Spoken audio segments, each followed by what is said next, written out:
Eu nasci no litoral de São Paulo, a Angélica também, né? Eu nasci em São Sebastião, litoral de São Paulo, a Angélica nasceu em Ubatuba, que é mais ou menos uns 100 quilômetros de distância. Uma hora e meia perto, dirigindo. né? Você pega Rio Santos ali, passa São Sebastião, Caraguatatuba e Ubatuba, né?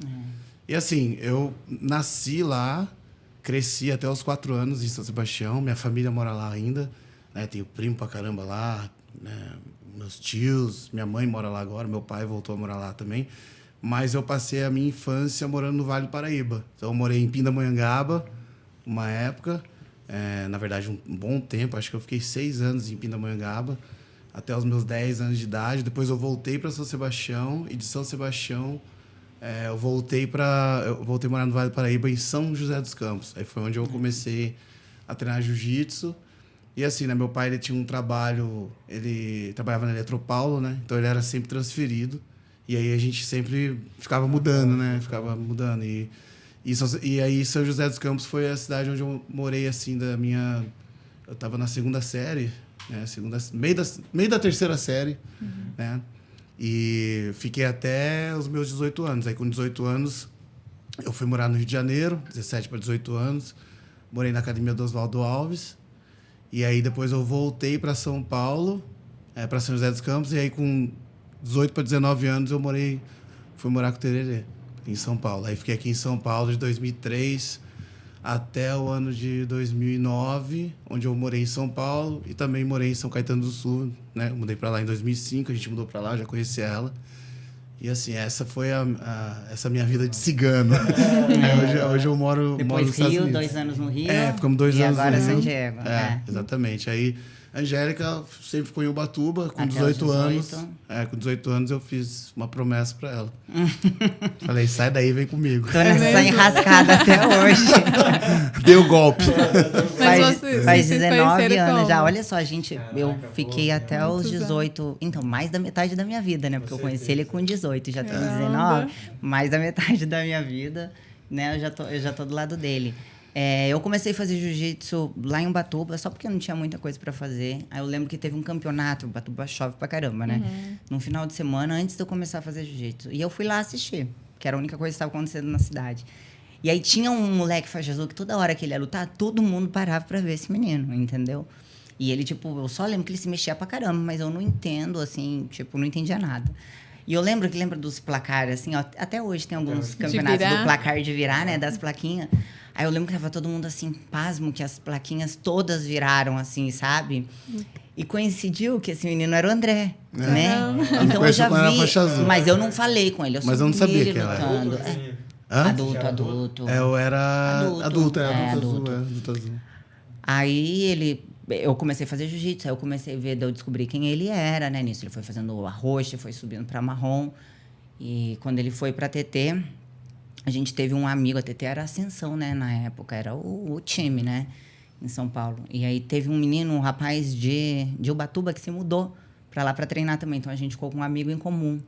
Aí eu falava para ele assim, um dia eu quero conhecer ele, um dia eu quero conhecer ele. Nessa ela deve... Ela, né? Eu tô aqui. Ela deve ter ficado... Se achando, né? Não, ela ficou... Tá a partir daquele dia, acho que ela ficou me seguindo, assim. Não tinha Instagram na época, mas ela me seguia. Como? Nas revistas? Já saía. Tem que torcer pra sair uma coluninha desse tamanho, né? Mas tipo, saía muito os resultados de campeonato e eu lutava tudo, né? Então todo final de semana eu tava lutando. Ele tava bem em evidência. Eu lembro que daí na marrom foi um ano assim, acho que eu acho que tão dominante quanto ele na marrom foi tipo o Kainan, sabe? Na marrom, assim. E aí a gente se conheceu lá no Botafogo, num campeonato na Copa do Brasil. 2004. Caramba, no Rio. Uns anos depois, Botafogo. A gente se conheceu lá no final de semana. Tem aquele DVD Arte Suave. Mostra a primeira vez que eu converso com ela. Cara, tem uma foto que é percutiu, né? Essas que você postou um do lado do outro, assim. Você de que você competiu também? Competi também. Competiu pra poder emocionar. Pois você vê. Aí a gente começou a namorar meses depois, o DVD chegou em casa, né? A gente foi assistir. E quando a gente olhou, porque a gente não sabia que tava gravando, né? Quando a gente olhou, a gente viu a cena. Ainda bem que era eu, né? Porque se não fosse, eu ia quebrar o DVD já. E você era qual faixa? Quando eu conheci ele, tinha acabado de pegar a faixa azul. Que legal. É ruim pra caramba. Não, era guerreira. Ela tava com a boca cortada, cortei minha boca. Cheguei cheia de vício errado, aprendi tipo, foi treinando Aí com foi ele onde eu mesmo. conheci ela, conheci a Angélica ali. E foi o primeiro contato, assim. A gente já se conversava já pelo MSN, né? Orkut, né? Era o nosso iPhone da época, né? E aí eu encontrei com ela lá, só que aí, tipo, acabou que eu tava lutando. E quando eu luto, eu fico muito focado, assim. Então eu não queria desfocar muito. E aí ela acabou saindo, indo embora. E acabou que a gente não, né? A gente só falou, só se Ah, conheceu vocês de só falar. se falaram. É, não teve um date, nada, não. Aí eu falei, putz, peraí, não, vamos dar um jeito de ficar aí. Então. Mas aí ela teve que ir embora. E tinha 18 anos, né, amor? Aham. 18 anos. E aí, depois quando eu voltei, aí foi quando a gente Começou a fez namorar. um datezinho. Como é que fala date? É um encontro. Foi na véspera. Hã? Você tinha 18? Eu, 18, Não, ele, eu tinha 23. 20, não, menos. Fazendo 20, 21. 21 pra 22. São 4 anos de diferença. É. E foi assim, e naquela época lutava tudo, né? Sempre lutei tudo. Hoje em dia não tem mais como fazer isso, mas é uma coisa que eu gostava de fazer. E assim, como ela falou, né? A sorte que eu dei, vamos se dizer, né? Porque eu lutava tudo, eu sempre fiquei muito em evidência no jiu-jitsu, né? Então acho que o pessoal me conhece desde a faixa azul. Porque eu ia lutar sozinho. Na verdade, meu professor não conseguia ir. Às vezes eu me inscrevia, eu tinha um patrocinador. Ele me inscrevia e tal, pagava minhas viagens, eu ia, lutava sozinho. Eu lembro que às vezes eu lutava com a primeira luta, ninguém me conhecia, ninguém sabia quem eu era. Eu ia, por exemplo, lá para Niterói, lutar um campeonato. Saía de São José, acordava cedo, pegava um ônibus bem cedo, chegava lá e aí já ia direto pro campeonato. Às vezes chegava um dia antes, dormia no ginásio, um dia antes. E aí eu ficava lá esperando o campeonato. Eu via todo mundo montando as placas, os tatame, eu ficava lá só olhando, às vezes ajudava. E aí eu lutava. Aí quando eu lutava, o meu coach acabava sendo as pessoas que eu lutava. Porque eles começavam a me conhecer e falavam, você tá sozinho aí e tal, não tem ninguém, eu vou gritar pra tu então, vou te ajudar. Caramba. Aí começava, aí eu fazia vários amigos assim, entendeu? E aí foi quando, eu acho que quando virou a chave, assim, de a galera começar a me conhecer mais, foi quando eu lutei o Brasileiro de 2002. Eu lutei com um cara gigante. O cara era muito grande. O cara tinha, tipo, acho que uns, sei lá, Era 150 grande. quilos. Não, o cara era grande. Um gordo, Mas rolição, assim. gordão, gigante. Tá? Aí E ficou o André aquele era negócio- peso pena na época. Caramba. Aham. Então foi um absoluto mesmo, né? Aquele ano eu lutei de leve, aquele ano. Rádio boa assim. Não, meu irmão, o cara era muito grande. Você não tá entendendo. Você montar no cara, você ficava montado igual um cavalo. Você não botava os joelhos no chão. O cara era gigante, tipo um sumô, assim, cara. E aí eu lembro quando eu lutei, o Givanildo Santana chegou pra mim e falou, tu vai fazer o quê? Porque o Givanildo, ele arbitrava as minhas lutas desde que eu sou faixa branca. E aí ele me conhecia já. Ele falou, e aí, você vai fazer o quê? Eu falei, cara, eu vou puxar. Ele falou, tu vai puxar ele? Eu falei, vou. Puxar e vou fazer um collar drag e tal. Vou para as costas dele, ele não vai me achar. Aí eu fiz isso. Aí eu lembro quando eu fiz isso, deu aquele negócio, né? Aquele contraste da Davi e Golias, né? A galera ficou toda olhando e deu assim a coincidência de estar só eu lutando. E aí, então, ficou uma torcida muito grande pra mim, entendeu? Aí eu lembro que a galera ficava gritando, uau, finaliza o gordão. Ficava assim, o ginásio inteiro, sabe? Galera Aí eu fui e bully pra finalizei caramba, ele, né? cara. Cara, imagina. Aí, você meu irmão, o falar. ginásio... Aí foi onde, assim, a galera começou...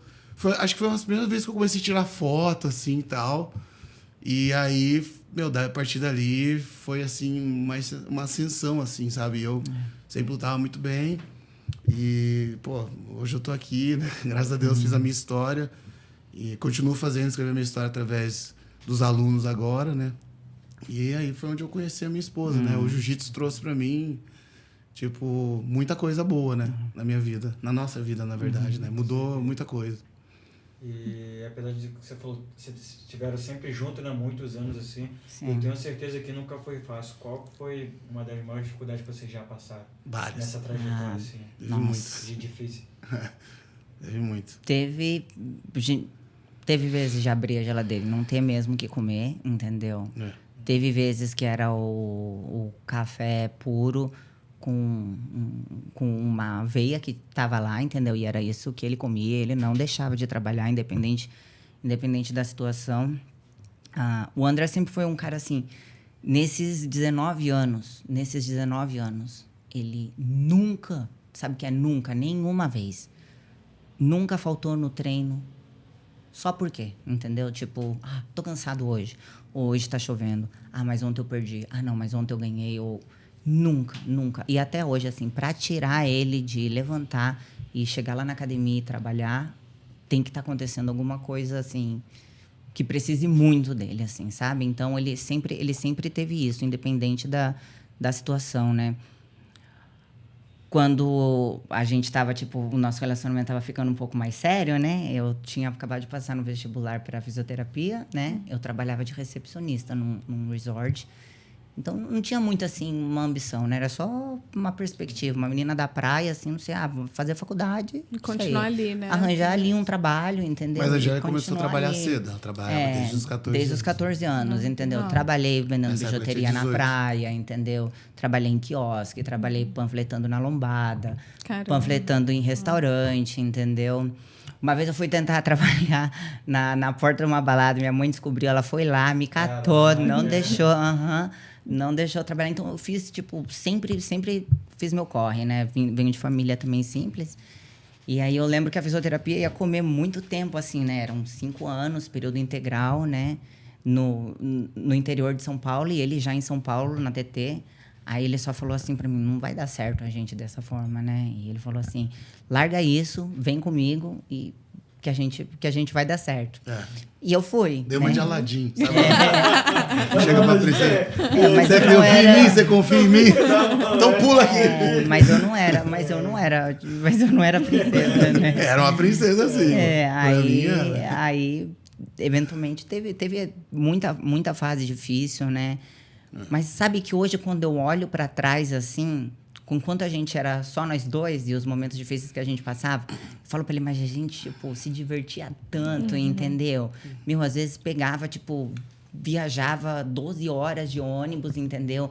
Dependendo que ele ganhasse um campeonato só pra pagar passagem de volta, entendeu? E Caramba. comer uma comida lá. E a gente se divertia demais, Vocês assim. aproveitavam o processo, assim. A todo. única fase, assim, que quando eu lembro, assim, eu sinto um aperto, assim, não de trauma, mas uma empatia, sabe, com famílias e mães, assim, foi situações depois da Sara já ter nascido, entendeu? De dar pra ela só e não pra gente, o que até então tava ok, ou aquela coisa de você ir no mercado e chegar na hora do caixa, você, tipo, enganar a criança, assim, arrancar as coisas, assim, tipo, já passamos muito por isso, entendeu? Na Mas fase essa assim. fase, ela veio assim, foi quando eu tive a decisão, né? Eu tomei uma decisão de fazer uma transição do jiu-jitsu pro MMA. Né? Porque na época eu era bem remunerado, assim, como atleta no jiu-jitsu. Então, eu tinha patrocinadores, eu tinha a Vinac Consórcio, que foi meu patrocinador da faixa branca até a faixa preta, né? Até 2008, 2009, eles estavam... Não, até mais que isso. 2010, eu tava lutando MMA com o Vinac nos meus shorts, né?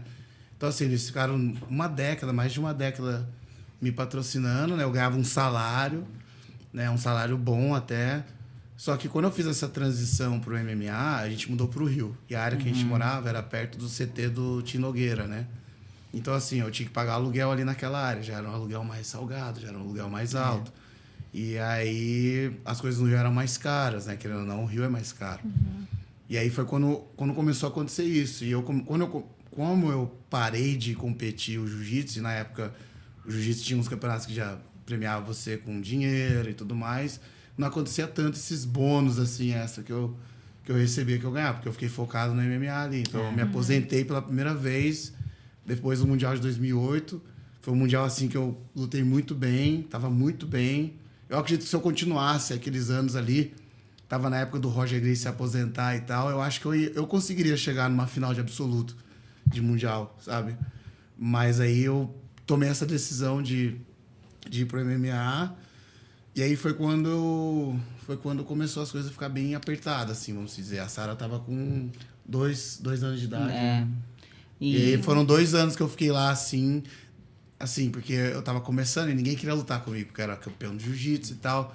Então, todo mundo que lutava comigo já eram uns caras muito duros. Então, eu já comecei a lutar com os caras top, já, os caras bem ranqueados no MMA. Sherdog, né? Então eu ficava dependendo da luta ali. A Vinac me patrocinava ainda. Mas não era o suficiente, Mas todos né? os outros patrocinadores que eu tinha, né? Eu já fui patrocinado pela Everlast aqui em São Paulo, na época. Né? Já fui patrocinado pela Coral, Kimonos e tudo mais, né? Então, assim, os patrocinadores de kimonos me ajudavam e quando eu parei, meio que parou, né, também, né? Até as oportunidades em São Paulo mesmo, né? De aula particular, essas coisas, rola muito mais. Porque o atleta de jiu-jitsu aqui, até hoje depende Do de que no dar Rio, aula, né? né? Pra muito poder mais, viver O bem. business aqui é muito melhor, Até hoje, né? né? E antigamente era mais ainda, né? Mais ainda, era tipo, bem mais difícil. Mas Era muito compara mais com hoje em dia. Não, hoje em dia o acesso tá bem mais fácil, mas naquela época era bem mais difícil. Então, eu sempre fui um cara muito positivo, assim, entendeu? Então, eu tomei essa decisão, eu sabia que a gente ia passar por uma fase ali difícil, mas eu nunca pensei assim, vai dar errado, entendeu? E foi essa época, né? Essa época Mas foi uma vencemos. Mas, Angélica, se você já tinha essa visão desde lá de trás, você enxergava, assim, aonde vocês iriam chegar? Não. Uma coisa que eu acho que é um pouco diferente de hoje, da geração, assim, da sua geração, né? Claro que você já tá aí desde de moleque, né? Treinando e tudo. Aquela época, se você pensar os campeões, assim, mais antigos, eles não tinham um parâmetro de, assim, da onde o jiu-jitsu pode me levar, entendeu? Não, eles não tinham uma vida, assim, diferenciada. Entendeu? Então, no máximo que você almejava era, tipo, crescer, montar um tatame, ter uns alunos ali, pagar suas contas, né? Não tinha uma proporção grande do que o jiu-jitsu pode fazer, né? E graças a Deus eu não fui pra fisioterapia.